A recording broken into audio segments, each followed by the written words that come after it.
Bihar SSC CGL का 4 का है, वो भी 1 साल से ज्यादा हो गया, अभी तक एग्जाम नहीं करा पाई है। ऊपर से 25% का संविदा वेटेज ऐड कर दी है। बिल्कुल उसको हटना चाहिए और बिहार एसएससी में ट्रांसपेरेंसी आनी चाहिए। अब बात तो कीजिए, हम लोग बात करने के लिए तैयार हैं। बिहार एसएससी आज तक कोई स्टेप नहीं उठाई है इस बात को लेकर। तो अलग अलग जगह से आप कहाँ से आए? हम तो हाजीपुर से आए। अब ये एसएससी के मुद्दा लेकर आए हैं। 3 साल से एग्जाम नहीं ले रहा है और संविदा वेटेज भी लगा दिया गया है, जो कि एक तरह से काला कानून है। किन पदों के लिए परीक्षा होगी? सर देखिए, बिहार में बहुत सारे एग्जाम में क्वेश्चन पेपर और कार्बन कॉपी नहीं दी जाती है। अब बताइए, क्या क्वेश्चन पेपर और कार्बन कॉपी स्टूडेंट का है ना, फिर आयोग क्यों रख लेती है? ये हर एग्जाम में धांधली करती है, सीट बेचती है।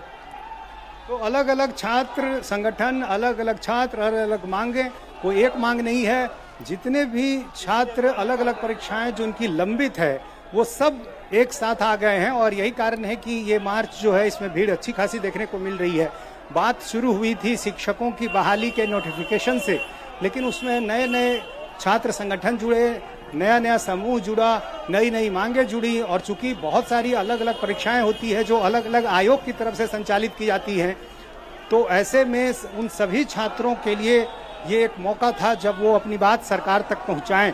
और इसलिए ऐसे सारे छात्र जो लंबे समय से इंतजार कर रहे थे कि उनकी परीक्षा क्यों नहीं हो रही है, जिनकी परीक्षा हो गई उनका रिजल्ट क्यों नहीं आ रहा है, तो ऐसे तमाम छात्र जो है वो सड़कों पर पहुंचे हैं। और इसलिए ये छात्रों का जो आंदोलन है, प्रदर्शन है, और भी बड़ा हुआ है। हालांकि सरकार ने पहले ही दिन कोशिश की कि छात्रों को समझाया जाए और इसलिए उन्होंने शिक्षक बहाली का नोटिफिकेशन पहले ही दिन जारी कर दिया, लेकिन उसमें बाद में नए नए छात्र संगठन जुड़े और अलग अलग छात्रों का जो समूह है वो जुड़ता गया।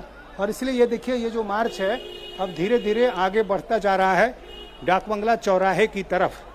गांधी मैदान से डाक बंगला चौराहे की दूरी तकरीबन 800 मीटर से लेकर 1 किलोमीटर के बीच होगी। अब यहाँ से पैदल छात्र आगे बढ़ रहे हैं। पुलिस के लिए मजबूरी है कि इन छात्रों को रोकना संभव नहीं है, चूंकि एक दूसरा समूह जो है वो गांधी मैदान के पास बैरिकेडिंग को सामने खड़ा है। अब पुलिस उनको रोकने में लगी है, दूसरी तरफ ये छात्र आगे बढ़ गए हैं। डाक बंगला चौराहा पर अक्सर छात्रों के या प्रदर्शनकारियों की कहें तो पुलिस के साथ झड़प होती रही है और आज भी जाहिर है काफ़ी संख्या में वहाँ तैयारी की गई है, बैरिकेडिंग लगाई गई है, वाटर कैनन का इंतजाम किया है पुलिस ने। और कल रात भी एक एएसपी रंग के अधिकारी गर्दनीबाग पहुंचे थे छात्रों को समझाने मनाने, लेकिन छात्र नहीं माने और उन्होंने कहा कि वो अपना जो मार्च है वो जारी रखेंगे। लेकिन एक दूसरा संगठन जो है दिलीप कुमार के नेतृत्व में, वो ये चाह रहा है कि हम इस मार्च से पहले छात्रों से बातचीत करें और कल जो बातचीत हुई है शिक्षा विभाग के अधिकारियों से, उस बातचीत के नतीजे का इंतजार करें। यदि सरकार उनकी कुछ मांगे मान लेती है तो ये आंदोलन वापस हो जाएगा। लेकिन चूंकि कई छात्र संगठन इसमें शामिल हैं, ऐसे में सबों को इसमें जोड़ना मुश्किल है। इससे पहले जो वाम दल से जुड़े छात्र संगठन थे उनके साथ उनकी झड़प की तस्वीरें भी आई थी। आयशा संगठन ने पोस्टर वहां लगा दिया धरना स्थल पर, उसका विरोध हुआ और इसको लेकर काफी वहां पर झगड़ा हुआ अलग अलग छात्र संगठनों में। तो छात्र संगठनों की जो अंदरूनी राजनीति है, क्रेडिट लेने की लड़ाई, श्रेय लेने की लड़ाई, वो भी इस बार साफ तौर पर दिख रही है। और यही कारण है कि सरकार यदि बातचीत करे तो किससे बातचीत करे, ये समझना पुलिस के लिए भी मुश्किल है। कल एक संगठन से बात हुई जिसके एक बैनर कहें बात हुई, उसमें करीब 14 छात्र संगठन थे, लेकिन कुछ उसमें से तैयार हुए, कुछ नहीं हुए।